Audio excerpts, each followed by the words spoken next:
The Cavalcade of America.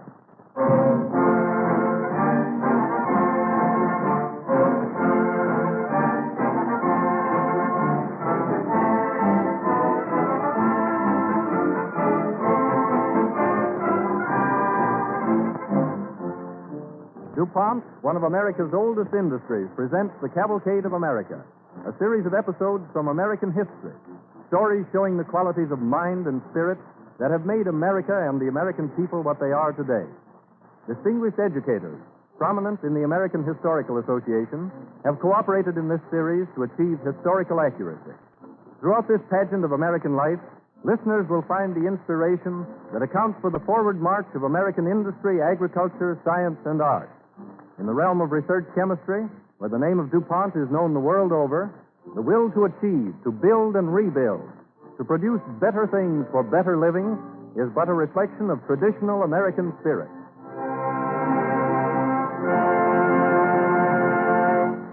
Tonight we are pleased to announce as our star player a favorite of the stage and screen, a man who is not only an actor but a distinguished playwright and director, Mr. Frank Craven, who will be heard in the first episode as Josiah Quimby, a resident of Sacramento, and in the second as Henry Fowler, a Western farmer of the present day.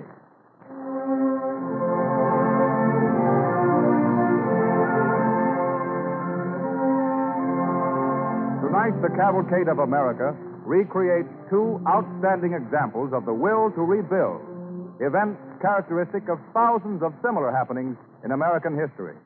The spotlight swings back through the mists of time, back through 83 years. Our Cavalcade Orchestra takes us back to California in the early years of the Gold Rush with the 1849 Overture.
November 1852.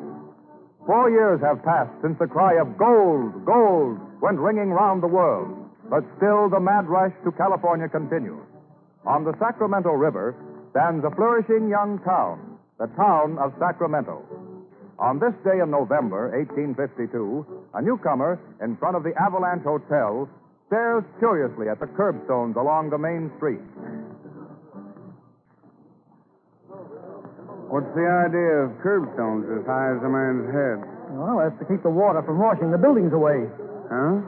Well, in the spring, you see, these streets here is all rivers. Them dusty rivers? I know you don't believe me, but it's right. You go look in the backyards of all the houses along here. You'll find a rowboat in every one of them, ready and waiting. Oh, now, listen. That's too much to swallow. I know. I laughed like that myself when I first came here. I didn't think it was so funny the next spring, though, when I see my tent, my bed, and all my worldly goods go disappearing downstream with me a-following on a plank. You mean to tell me that... All I know is that when the spring rains commenced and the snows began to melt in the mountains, the old Sacramento just naturally forgot she ever had any banks. I see. This wasn't a city anymore, just a great sea of muddy water, full of debris and cattle and struggling people. The water rose right over these buildings? No, not these buildings. These is all new buildings. Well, so we had more sense that time. We didn't build them out of adobe. We built them out of wood. And we built them higher up in the banks, too. And built curbstones 6 foot high. Yes, we built more than that. We built a levee. A $250,000 levee. I don't know how we ever managed to raise the money with half the folks in town ruined, but we did, somehow. Well, at least now you don't fear any more floods. Well, we've taken all the precautions we know how. There's no telling, though. I said there was a boat in every backyard, didn't I? I'm surprised that anybody stays here at all, if that's the case. It'll take more than a little inconvenience like a flood to discourage the folks of Sacramento. Only gets the dander up. Makes the place grow. That's good. Oh, we've got great plans for Sacramento. We're going to lay out parks here one of these days, build schools. There goes the school bell now. Hey, that's no school bell. That's the fire bell. Fire? I can see it. Look, yonder, see those sparks shooting up? They're going this way, too, right across the town. Good Lord. Quick, come on, let's go.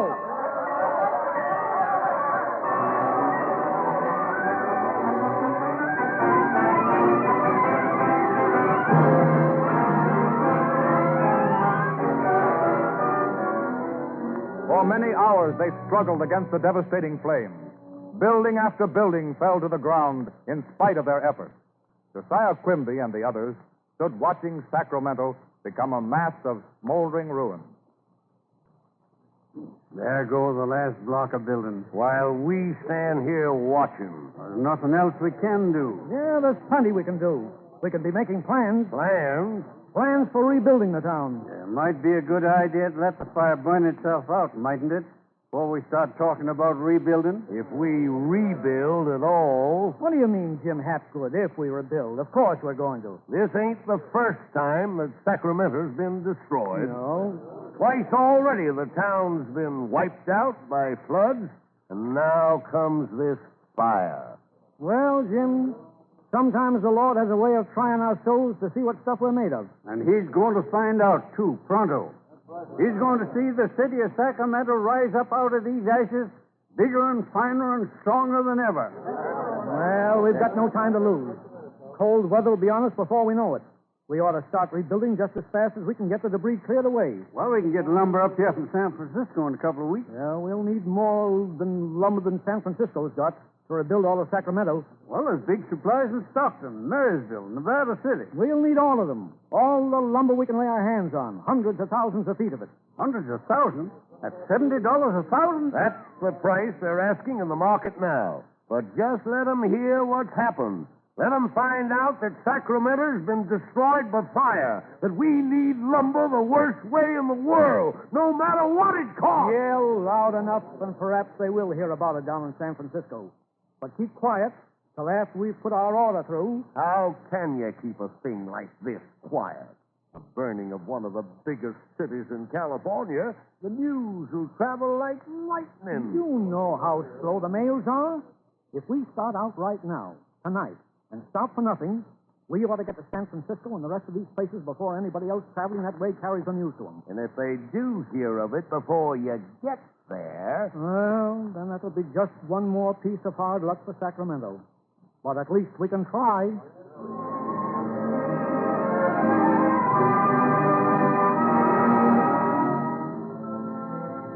In the offices of Wilson and King, lumber merchants, San Francisco.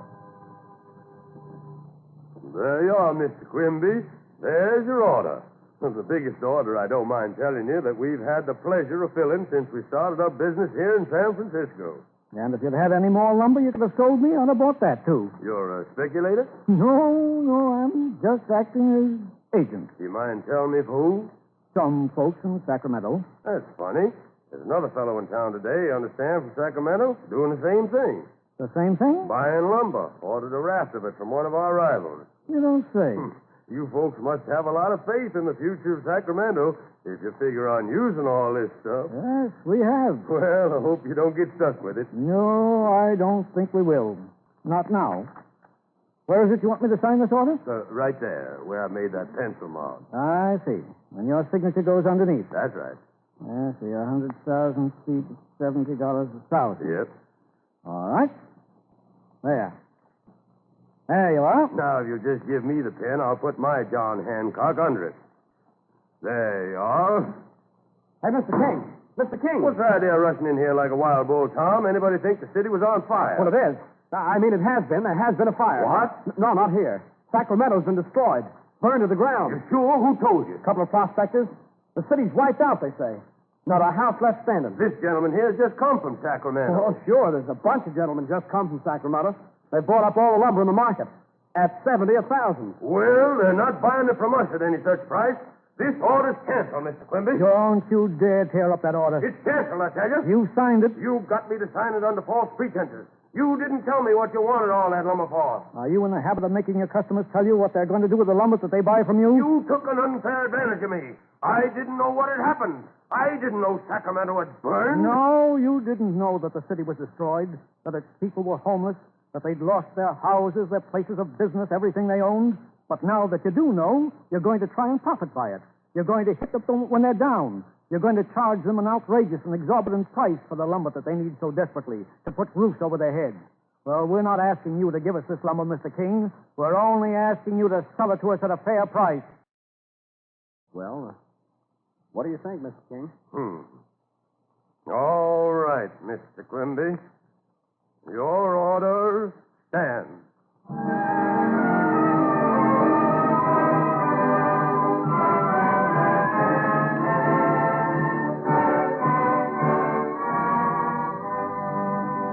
Through the years, to the present day, Americans in many communities have demonstrated many times that the will to rebuild is a trait deep set in the American character.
The American cavalcade moves onward. The will to rebuild is as strong today as it ever was. It is spring 1935, and over the Great Plains region of America, for months, no rain has fallen. Starved livestock grub the parched fields. Trees and grain choke for moisture. Farmers scan the skies prayerfully, hopeful that rain will soon come to end the rising dust. One afternoon in March of this year, Henry Fowler, played by Frank Craven, a farmer of the blighted region, and his small son Jimmy are making family purchases in a general store. Will there be anything else, Henry? No, I guess not, Tom. That's all your mother wanted, wasn't it, Jimmy? Yes, but you said I could have a chocolate bar, Dad. So I did. Well, give the boy a chocolate bar, Tom. That's right, Jimmy. Don't you let your pa forget that.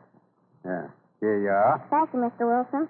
Beats all how it don't rain, Henry. Oh, it's bound to rain before long. I'm looking for a good year this year. Your pa's optimistic, Jimmy. I don't know what folks will do if the dust don't let up pretty soon. One good rain will fix the dust. Here's your money, Tom. Come on, Jim. We've got to get us for home. So long, Tom. So long. Bye-bye, Jimmy. Bye, Mr. Wilson. Goodbye, little man. Hop in, Jimmy.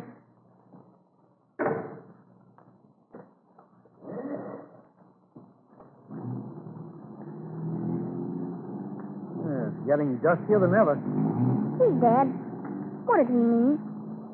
What does who mean, Jimmy? Mr. Wilson in the store. When he said he didn't know what folks would do if the dust doesn't quit. Well, he meant it to be pretty bad for the crops if the dust gets bad. Nothing will grow? On our farm either? Well, not if it gets real bad. Oh, that's all right. We can buy stuff at the store, can't we, Dad? Huh? Yes, sure, son, yes. We can buy stuff at the store. Getting dark. Dad, quick, look. What? What is it? That big black cloud. Maybe it's going to rain. No such luck, Jimmy. That's dust. Dust? Quick, roll up that window.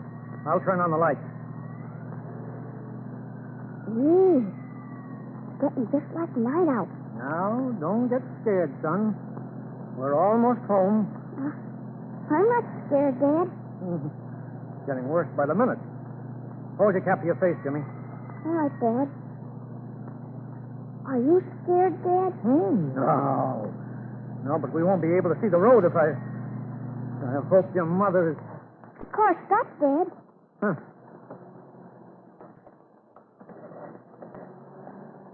I can't budge it. It's stopped by the dust.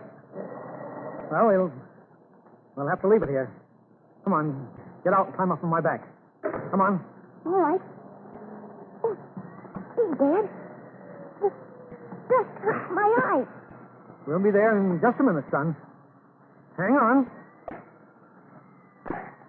I see a house, I think. I see a light. Hold on tight now.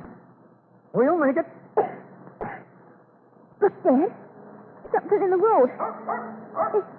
It's Spotty. Spotty, pick him up, Dad. Come on, Spotty. Come here. Come here. Come on, get up here. Come on. Come on. We'll carry you, too. It's all right, Spotty. We'll soon be home. There's your mother in the window, son. We'll make it now. Mary! Mary! Open the door! Mary!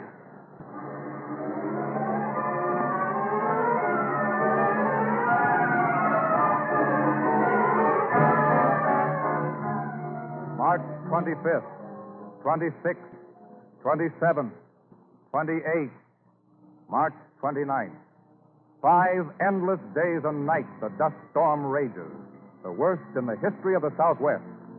Helpless to combat it, unable to save the crops or livestock, the Fowler family huddle in the house. March 30th.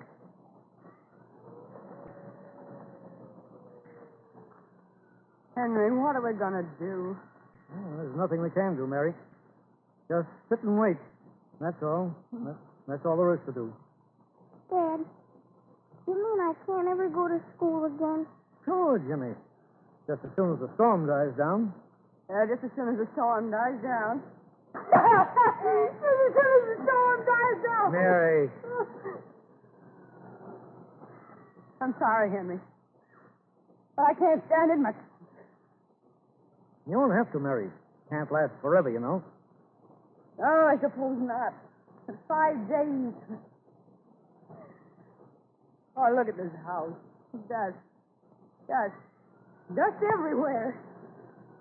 Comes in the windows even when they're open. Well, don't forget we're not the only ones. We've got a roof over our heads anyway.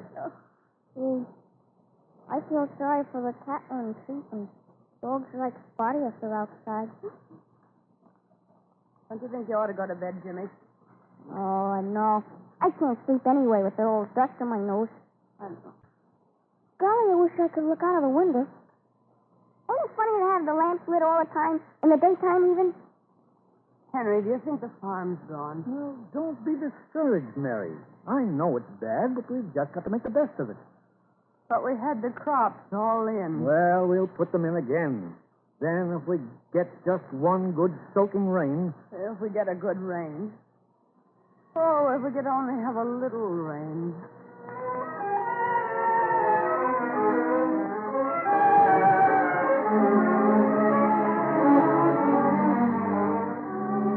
Next morning, the wind has died a little, but the air is still loaded with choking dust.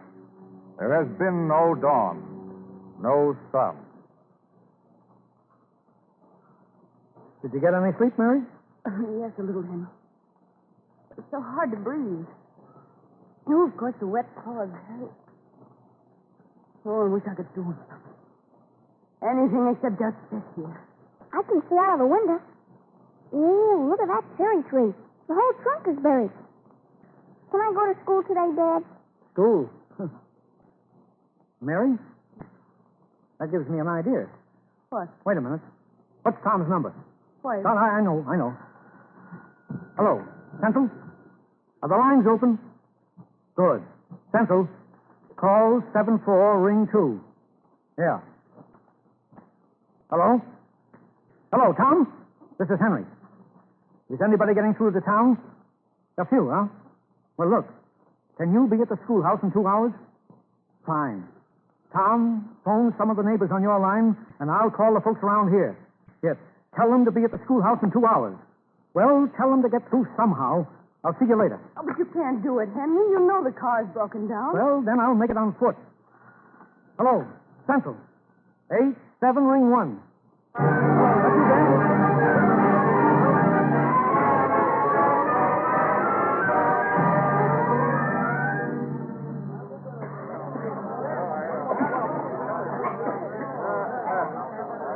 How many are there here, Tom? About 25, I reckon. See, the lights west of here is all down, Central told me. I couldn't get a soul west of here. What's the matter with the lights? All the lights in the village went bust 2 days ago. I brought some candles from the store. Here, I'll get them lit up. You got a match, Henry? What's the idea, Henry? What's the good of a meeting? Listen, you men. I can't see you much, but I think I know who most of you are, even with those dust masks on. Listen, I was sick and tired sitting in the house helpless. I know you are, too.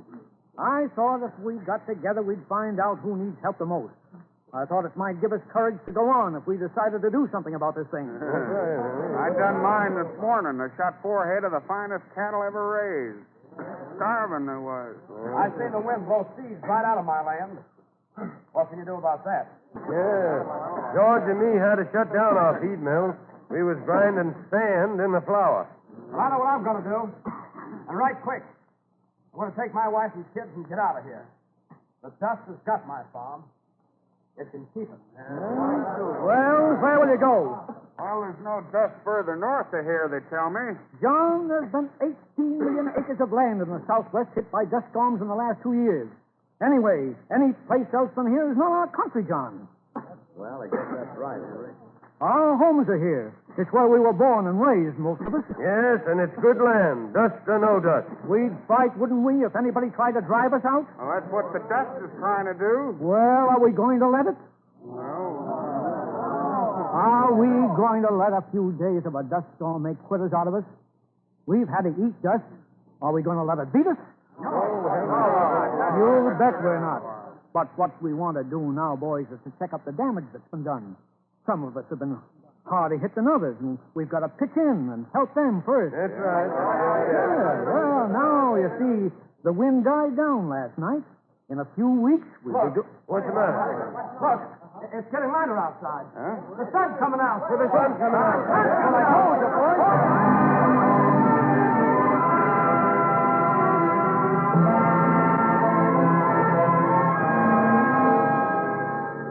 And so, on the morning of March 30th, hope comes to the stricken country. But for 2 months more, the dust clouds continue. Not until May does rain bring a relief.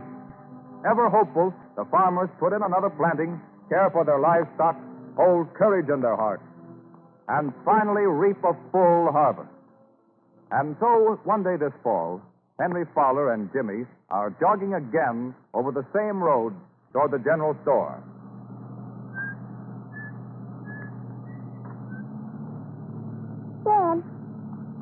forgetting you promised me a chocolate bar, are you? No. No, I won't forget, Jimmy. Remember the time when you bought me one just before the dust storm came up? Uh-huh. I'm glad we didn't move away. Aren't you? You bet I am.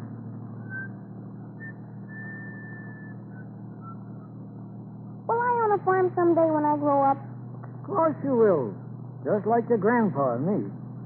Will there be dust storms then, too, Dad? Maybe not, Jimmy. Maybe by the time you own the farm, we'll have found some way to prevent them. Oh, I wouldn't care if there were. I'd stay. Just the way you and Mom did. Sure you would. And when you grow up, you'll understand the reason you'll stay. We're the sticking kind, Jimmy. Like your grandpa and my grandpa. What we struggle to get, we fight to keep. That's our heritage. You can't understand that word yet. But someday you will, Jimmy. Someday you will.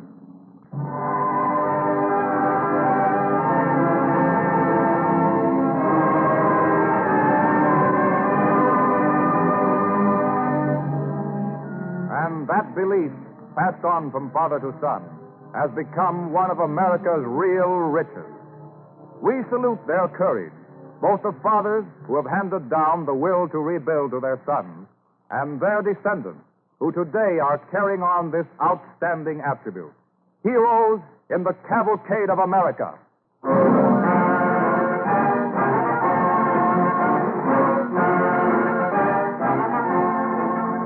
And here's another short story of rebuilding.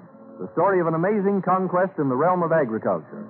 Growing things need nitrogen, and plants take it out of the soil faster than nature can replace it. This was a challenge to the skill of man to improve on nature's method of rebuilding the soil. Turn back the years to 1898, to a day in September in Bristol, England. The British Association for the Advancement of Science is holding its annual meeting. Sir William Crookes, one of the foremost scientists of all time, rises to issue a solemn warning, charging chemists with a vital duty to mankind. Are we to go hungry and to know the trial of scarcity? That is the poignant question.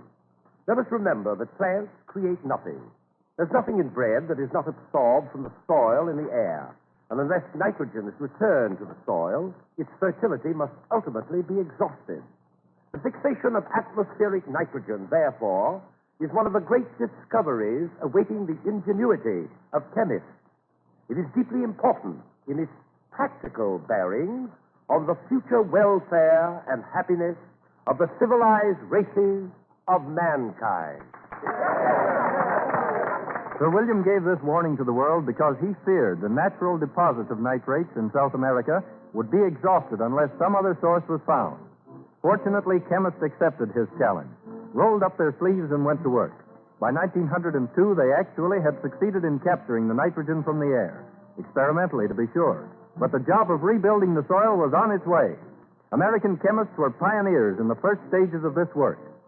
In 1926, in our own country, the DuPont Company started the production of fixed nitrogen on a really commercial scale. And today, DuPont is producing quantities of this vital compound for the needs of America's agricultural land. And the amazing thing is that this vital substance is made, with the aid of coal, from the most abundant of all raw materials, air and water. Thus, chemistry safeguards the very life of mankind by ensuring a continued supply of fertilizer essential to food crops. And today, as yesterday, research chemists are working out problems which are equally important for tomorrow. For it is the aim of DuPont to provide better things for better living through chemistry. On tonight's program, you have heard Frank Craven, favorite star of stage and screen. Next week at this time, DuPont again presents the Cavalcade of America. This is the Columbia Broadcasting System.